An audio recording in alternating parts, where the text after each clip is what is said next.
Our headlines for you today. Junior doctors in England begin a 4-day strike over pay, described as the most disruptive in NHS history.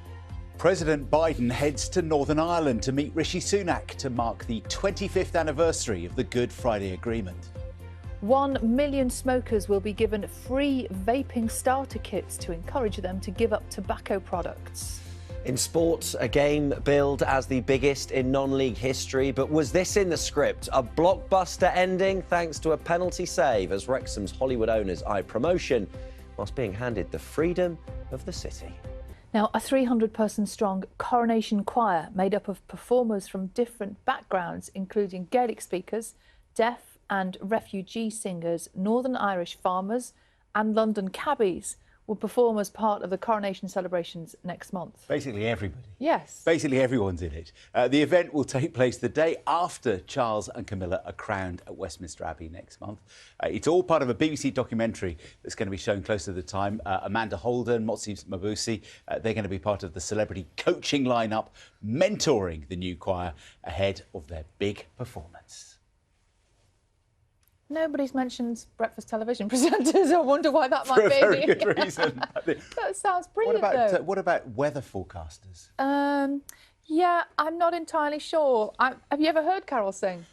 No, should we try? No, I'm not sure that the Coronation is the right place for Carol to sing for the first time on telly. That's all we'll say. We'll talk to her about that in just a moment. But Sounds first, like a documentary in its own right. Yeah, it probably is.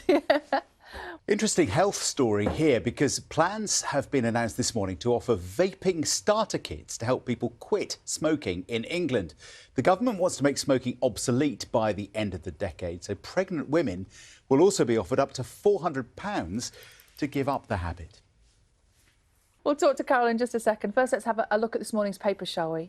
And this is the front page of The Times. Junior doctors strike dominating there. According to The Times, the walkout will cause a month of disruption. The paper says junior doctors' leaders have accused the Health Secretary, Steve Barclay, of treating them with contempt. Mr Barclay branded the strikes a risk to patient safety, it adds. Here's the Mirror this morning. The headline says, "We save lives for £14 an hour." That's their headline, reporting on what it calls the shocking truth about junior doctors' wages. The Telegraph claims that NHS chiefs are worried that Junior Doctors' Union is plotting to cause chaos for the next 6 weeks by following up this week's strike with more after the bank holidays in May.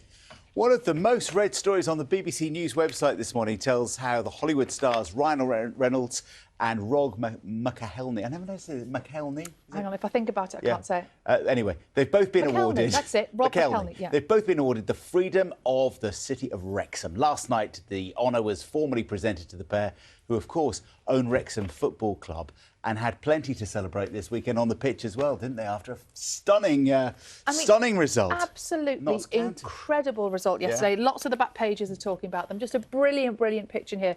This is on the back page of the Mail this morning. On all of the back pages, basically. Great picture here of hero of the hour, Ben Foster, the goalkeeper, who just in the kind of the dying moments of the game saved it all for Wrexham. They're calling it here the Hollywood plot twist, as 40-year-old Foster saves the day. Brilliant. At this morning's front pages, the strikes dominate what's going on. The Metro asks, is there a doctor in the house? As junior doctors begin those 4 days of industrial action.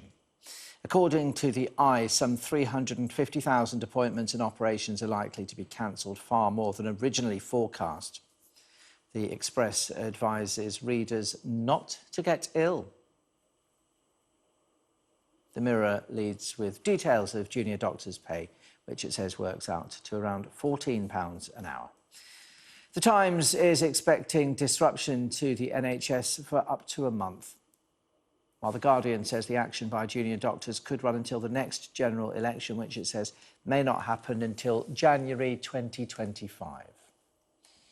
The Telegraph reports on President Biden's visit to Ireland today or this week and says he'll try to break the deadlock over the suspended government at Stormont.